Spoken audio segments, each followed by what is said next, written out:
Randy Sanchez, Cuban Tres, vocals. Hi, how's it going? I'm Manuel and I play the saxophone and vocals. Alright, how did Nosotros form? I formed the band about 1994. It started out as a three-piece guitar kind of project. Eventually some percussion was added, vocals, bass, and then it kind of grew into a band. If you could pick two genres, where would Nosotros fit in? Two genres. Yes. Say Latin. Yeah, try to get it nice in there. Let's say Latin. I mean, I say rock a little bit, you know.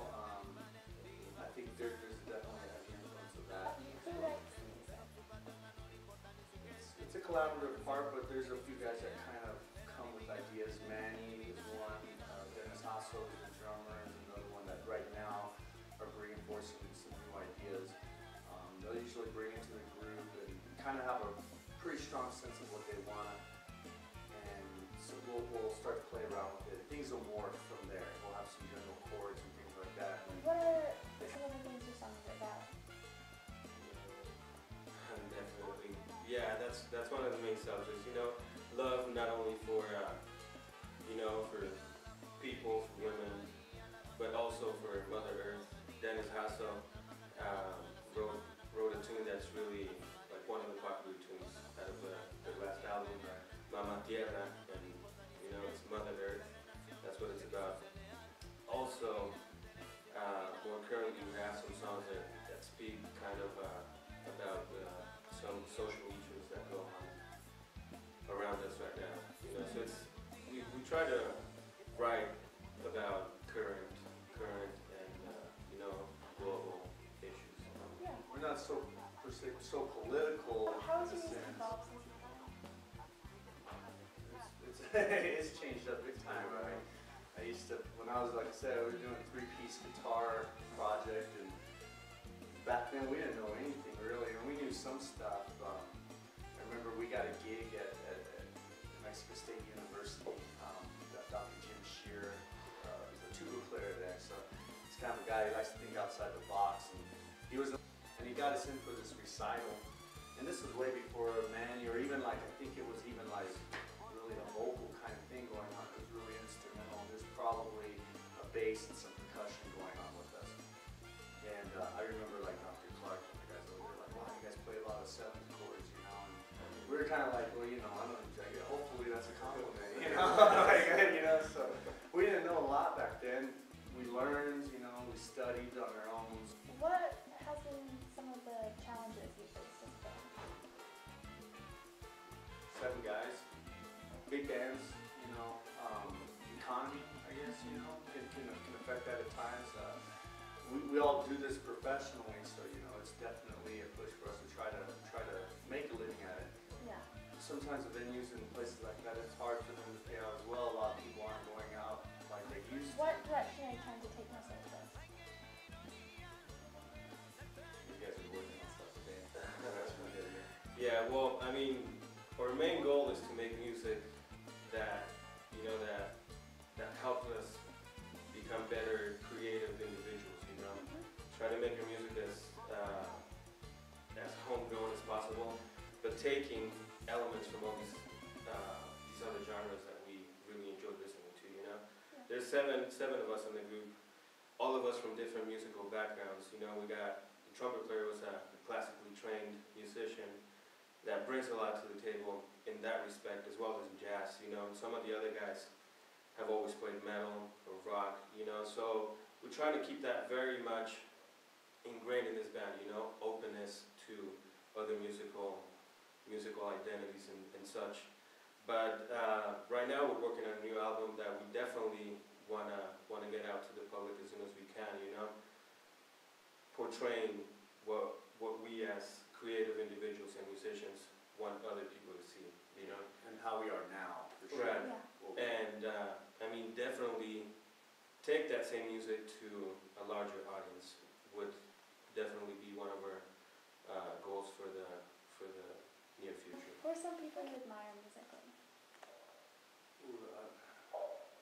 I love Steve Vai. Paco de Lucia. I mean, the list can go on and on. There's a lot of different artists in salsa music, Cuban music right now. It's really cool. I respect the musicians I play with too. I get a lot of creative ideas from these cats as well. Some of us know more at times on certain things than others, and it's easy to kind of communicate and get some ideas that make them seem simple. So it's not so. It's like a lesson, or you're trying to learn really hard. It's just really easy to kind of learn it. So I look up to these guys as well.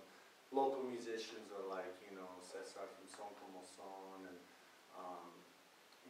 there's a lot of Paul Gonzalez. Yeah, I mean, geez, Donnie Tesso. There's a lot of guys out there that I look up to that are in the local scene that I see doing it, making things happen. That just kind of gives me, more confidence that it can be done. It's kind of the same for me, First and foremost, musicians I've grown up listening to, here locally more than anything, but also, I mean, some of pretty much every other musician's influences, like as a sax player, of course, John Coltrane, Charlie Parker, who doesn't love those musicians, but I mean, here locally, some of my past teachers, Glenn Coster, Paul Blakey was a huge influence. What are some good things about the Mexico music scene? What are some good things? I think there's tons of good things, the music scene, for one, is really vibrant, I've been to many other cities that are known for their music scenes, and Albuquerque, Santa Fe, and surrounding areas really don't ask any of those cities for anything, There's tons of bands, tons of musicians that you can really collaborate with. Venues, always, for the most part, are open to giving every band an opportunity. It's not a pay-per-play, Right. which is nice. I mean, even though they're few and kind of far between now, they do offer the opportunity to play original music. The Mexican, or whatever people would want to even classify as Mexican music, that could be totally interpreted another way.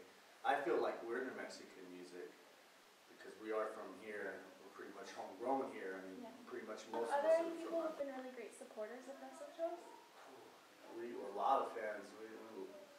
We have almost 1,900 followers on our Facebook, which is really cool. A lot of them local, not so much just out and everywhere, and people not really just knowing who we are. A lot of people know us through that, and people have been. Right now we're currently in a contest trying to get up to the Telluride Jazz Festival, and we've been asking people to vote on their website for us, and we get tons of responses for that. And so if we win something like that, even if we didn't win it, there was tons of support for us, just by the vote tallies we've seen so far. We're just like, wow, that's pretty cool. So everybody's kind of supported us throughout the years, and hopefully they'll keep, going that way. We definitely are a band that's morphed over the years, and I think that's also maybe something of what we draw towards also.